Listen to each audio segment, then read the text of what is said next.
Chris and Greg here from the Road to Ripped podcast. I just did it. If That you're was just Greg's listening, gunshot sound. I just did it for my gun flex. Yeah. Yeah, and so we're back. We're back at it. Welcome back. Thanks for listening. If you're listening in iTunes, if you're listening on audio, we also have a video version if you want to watch this on video. Or you can check out our YouTube channels, Kinobody and Christopher Walker. We're going to be posting these episodes on YouTube as well, so you can go check them out, subscribe there, or in Stitcher if you're on an Android. But yeah, thanks for listening. Welcome back. Today we're going to be talking about the keys to fat loss. The keys to getting lean. Keys to getting lean. There's a lot of info out there, and we, as always, we like to just give you the straight up truth. No BS. Helicopter flying by. We paid for the helicopter. We wanted the helicopter sound in the background. Yeah, sounds cool. But yeah, no BS, just the truth. There's a lot of random stuff out there, but we're gonna give it to you straight and simple. And these are the high lever things. We believe in the 80-20 rule. You're gonna get most of your results from a small amount of things and actions that you take on a daily basis. Mm-hmm. So we want to give you those actions, and if this is aligned with your goals, then go for it. Just put some simple actions into place in your daily life, and you'll see some big results. If your goals are fat loss, then you will like this episode. Mm-hmm. If they are fat gain, then it's pretty easy. That's pretty easy. Yeah, you can figure that one out. Yeah, we don't need to devote an episode to that. No. But yeah, Greg, so what do you think are what's the most important key to fat loss? Well, first of all, the most important key is you gotta understand that really calories don't matter. You want to be eating literally all the time throughout the day. Carbs will make you fat. Fat will make you fat. Protein will make you fat. Fruits will make you fat. Skipping a meal will make you fat. Not skipping a meal will make you. I'm just kidding. It's just to kind of give you some context about all the crazy myths going around. But the number one thing to lose fat is what we have to understand is thermodynamics. Creating fat loss is really creating calorie deficit. Because what's going on is it's very, very simple actually, but everyone overcomplicates this. We eat food to give ourselves energy to meet our metabolic requirements, the amount of energy it takes to sustain ourselves, our basal metabolic rate. We eat food to sustain our activity levels. And when you don't eat enough food that you burn on a daily basis, your body has to get that energy from somewhere. So your body taps into its own resources, its fat tissue, to burn fat. Provided you do the strength training to maintain muscle, provided you get sufficient protein to maintain muscle, then you will break into those fat stores. You will mobilize your own body fat to burn fat. Now, if, for example, you're someone that is active, you got a healthy metabolism, you're burning 2,500 calories a day, and you're eating 3,000, what's going to happen is you're getting too much energy in there. And so what ends up happening is your body's got an excess of energy, so you start to store that those calories as tissue, whether it's body fat. Usually it's mostly body fat. If you're training really well, you're going to actually gain some muscle too. So what we have to do is we have to put ourselves in the proper calorie deficit to burn fat while ensuring that we actually maintain, and actually a lot of people that go through my programs, my Warrior Shredding program, they're actually able to lean down and gain muscle when you do a few things right, which we can talk about on this episode. But the number one thing is you have to hit that calorie deficit. But a lot of people, they steer clear of giving you that message because it's not the easiest thing to hear. It's simple. It makes you take responsibility for the food that you eat, and you don't have to go into some random tricks and stuff. And it's hard to sell you on their special tricks if it really, the foundation of it just comes down to energy in versus out. Now, obviously, we're not saying that you just can eat shit food that is devoid of nutrients. If you listen to any of the other episodes we've done or any of our philosophies, a lot of people that are listening to this have been following us for now, 6 or 7 years. And you know that that's not what we're preaching. We're not saying eat whatever you want. Because we're speaking to fitness and health. Yeah.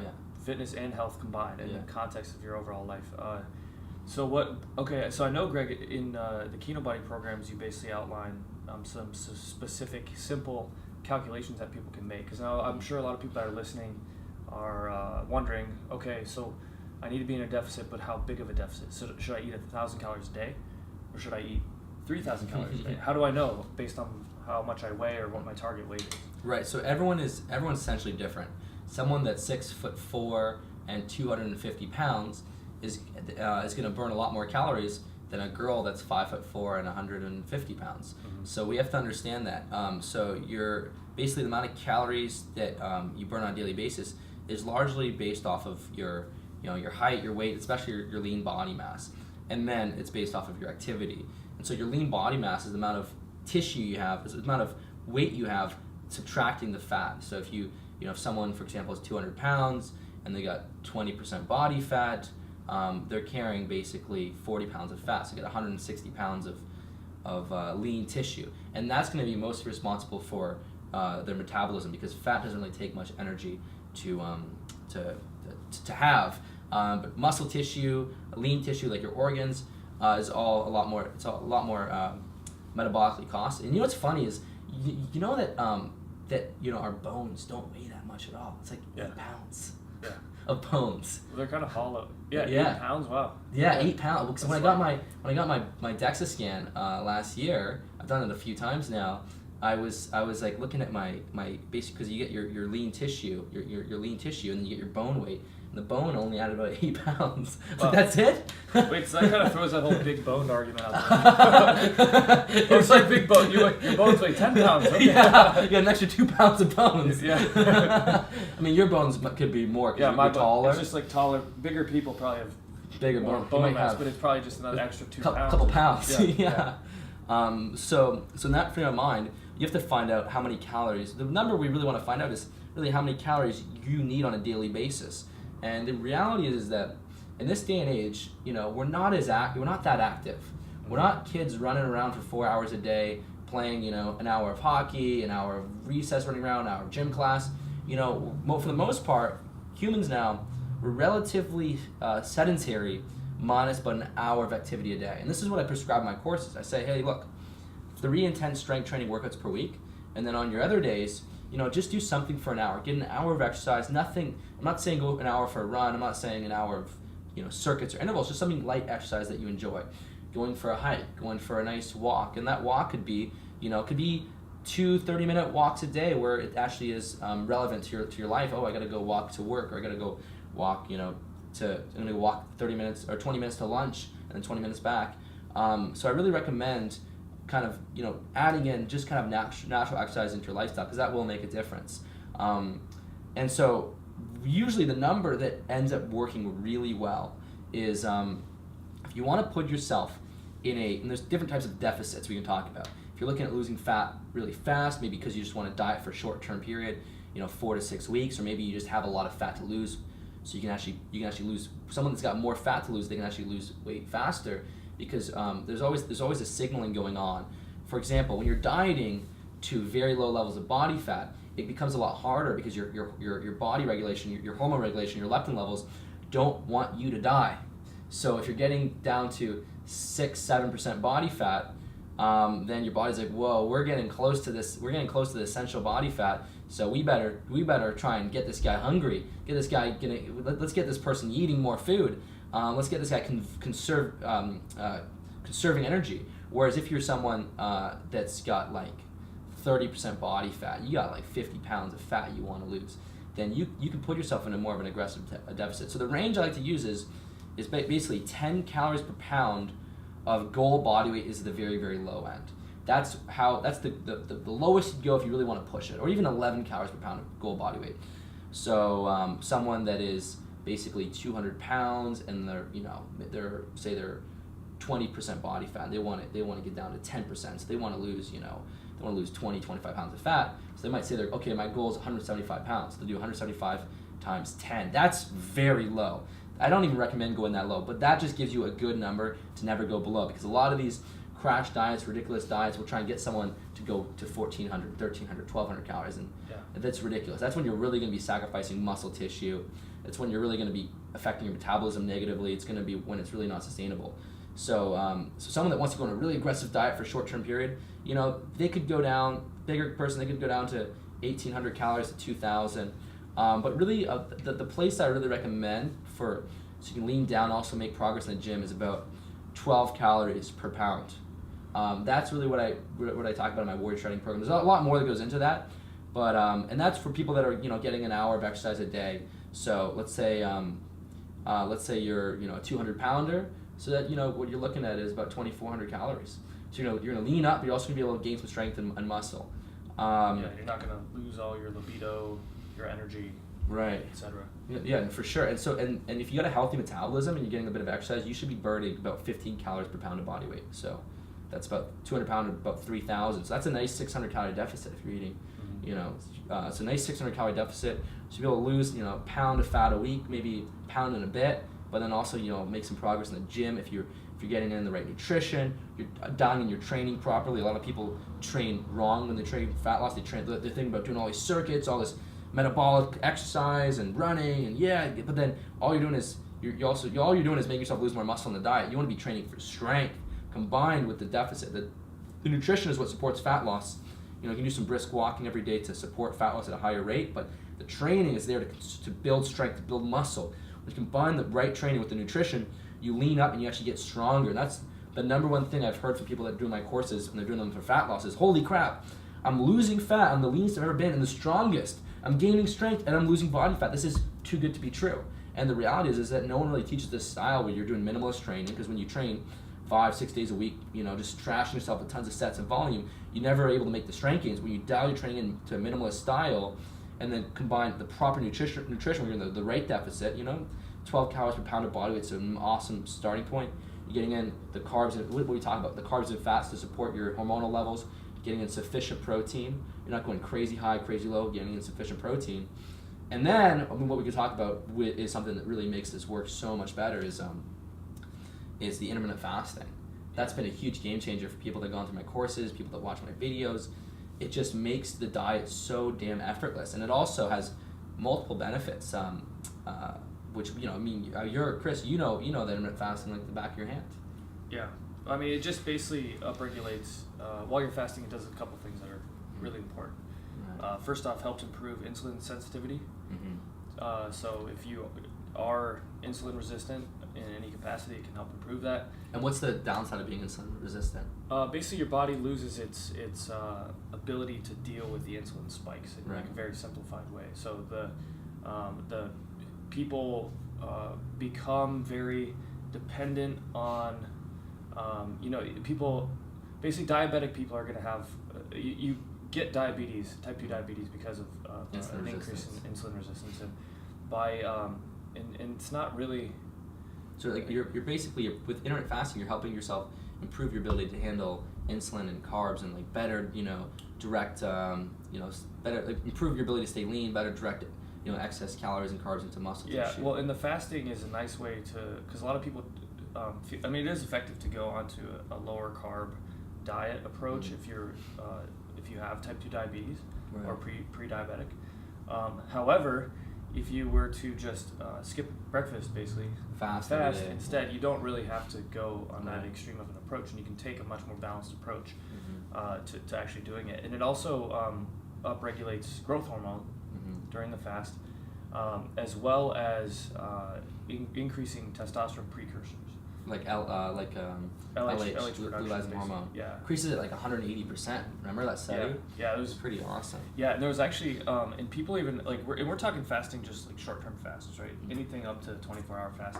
Yeah. But there's also research, there's a cool study that showed that it was a 10-day water fast with 10 subjects, which was interesting. And what they did was just monitor their hormone levels throughout the fast. And I'm not recommending people do a 10-day water fast. It's super extreme. But something interesting happened with testosterone specifically was they saw this rebound effect of testosterone from the 10-day fast.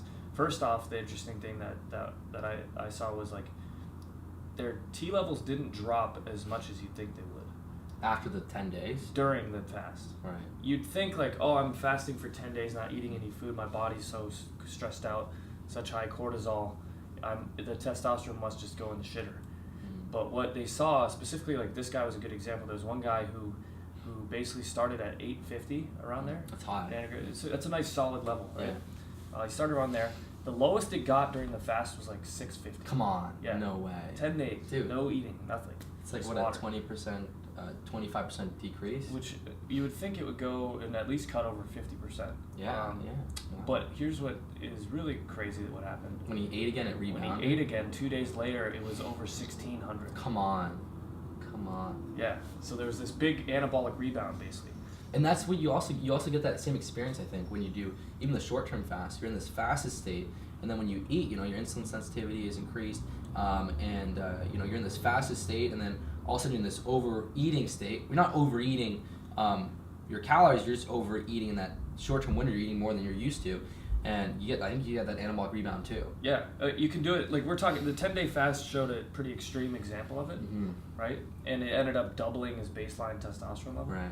However, you can do it on a micro level. Right. That's more of a macro look, but like on a micro level, if you're doing these short-term fasts, you can still benefit from a similar rebound, but you're not talking like doubling your testosterone levels in a period of 2 weeks, Yeah, and this is what I talk about really in my courses is, I think one of the reasons why a lot of people are able to lean down, gain strength, gain muscle, and lose fat is because every single day they have this period where they're able to maximize fat burning. And then this fasted state, let's say, maybe they wake up at 8 a.m. and they're going till 1 or 2 p.m.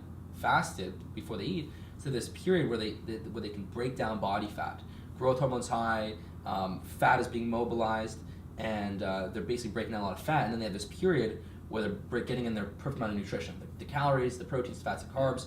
They might still be eating at a deficit, but they're getting in all this nutrition, and that's like the anabolic phase. And that's when they're able to and when they're training properly, take those nutrients and really partition it to the best areas, to the muscle tissue. Because when you're training, it's an adaptation. I'm training in my course. I'm getting people stronger, getting them to lift heavier on the right lift. So they need that muscle, and so they get this crazy recomp effect. And obviously, this works really well for like most people doing my courses. When you get to a very advanced level where you're already carrying like a very high level of muscle mass, already at a low body fat, it's a lot harder to gain muscle, lose fat at the same time. But a lot of these people that are intermediate level, not quite fully advanced, they're getting stronger, leaner, more muscle, and the fasting really puts that together. So I mean, as far as keys to fat loss, it's really getting the right deficit, making sure you're getting the right amount of calories, getting sufficient protein, a good balance of fats and carbs. If you can add intermittent fasting in there, it'll work beautifully. You're training 3 days per week in the gym, so you're getting stronger, so your body's actually not losing muscle, you're maintaining or even increasing your muscle tissue. You're basically forcing it to adapt. You're forcing it to the only way that your body adapts to that kind of increasing stimulus is through releasing anabolic hormones. Right. So that's how you do it, and it's a nice simple approach to doing this. Getting your body naturally produce. Yeah, exactly. You don't want to. If you can avoid it, don't take exogenous hormones. By the way, they're suppressive, so they shut down your body's natural production. If you can use these simple, smart tactics to increase your own production, you can be very, very healthy. And this is why Chris and I are really passionate about this, is because in right now, we're in 2017, obviously, and fitness is blown up, but all this social media stuff going on. And all these, there's this whole culture forming around this obsession with getting this unrealistic physique, and I think the steroids and drugs become more common than ever. Yeah, a lot of people are using steroids, but it's become just a thing where it's not even taboo anymore. Most guys just do it. They're like, this is just part of it. I was surprised, man. I always felt like it was a very small subset of these gym gorillas that were into that, and then I realized, you know what? And it's actually more common than I could think. I'm sure when I go to the gym, any given day, there's a guy that's probably smaller than me that's just running some stuff. Yeah. It's and that is definitely not the right approach to build a great solid lean body and be healthy long term. Yeah, I mean it's an approach, but it's extremely not. It's very short-sighted, and it is not good for your body ultimately. So and the reality is, you can get an amazing shape with a natural approach. You just gotta, and this is what frustrates me, is that, look, my whole life I've been in fitness for 12, 13 years, and it's always been, all right, what's my goal? All right, let me find a way to achieve it. And if I got stuck, if I hit a plateau, I was like, shit, I'm not getting leaner, or shit, I'm not able to get stronger. I wasn't like, all right, I need drugs. I was like, okay, let's find out why. What's wrong? What's wrong with my nutrition? I'd study what's wrong with my training. And I just tweak things, and I'd be like, oh shit, it's working now. And then I keep making progress. And this isn't me trying to get to 240 pounds and shredded. This is just me wanting to look great for what I think is great. And I think your best body is within your genetic realm, not something that requires you to take a bunch of drugs, put needles in your ass, and then just affect your hormone. And the problem is when the people get into this, they get crazy side effects where all of a sudden their body's revolting, and now they're getting a surge in estrogen. Now they're getting like the breast, they get boobs. You have to take more drugs. They get emotional. They get very emotional. They get the acne, balding. You know, they get testicular shrinkage. They're increasing the risk of disease. You know. Yeah, it's not good. But anyway, so that's kind of, we're just taking a tangent there. But hopefully you learned something from these keys to fat loss. It really is quite simple, but it just takes consistent work. And the like anything. Yeah, I guess the last thing I want to say is, we talked about all the main, levers to getting lean, and really the last kind of thing I want to say on this subject is, you want to also be making sure, like we said, eating really nutritional foods that are really nutritious, but you also want to be making sure that the foods you're eating are keeping you satisfied. So as you go through your cut, you always want to be finding, okay, which meal is keeping me the most full? What food is causing me to get more cravings and overeat?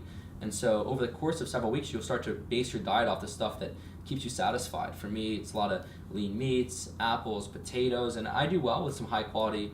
I get some organic chocolate in my diet at night, and it just keeps me satisfied, and it helps. So over the course of your cut, you want to be thinking, all right, what is keeping me the most full? And a lot of times what you're gonna see is you're gonna be eating a lot of the same meals and foods consistently. You might have a rotation.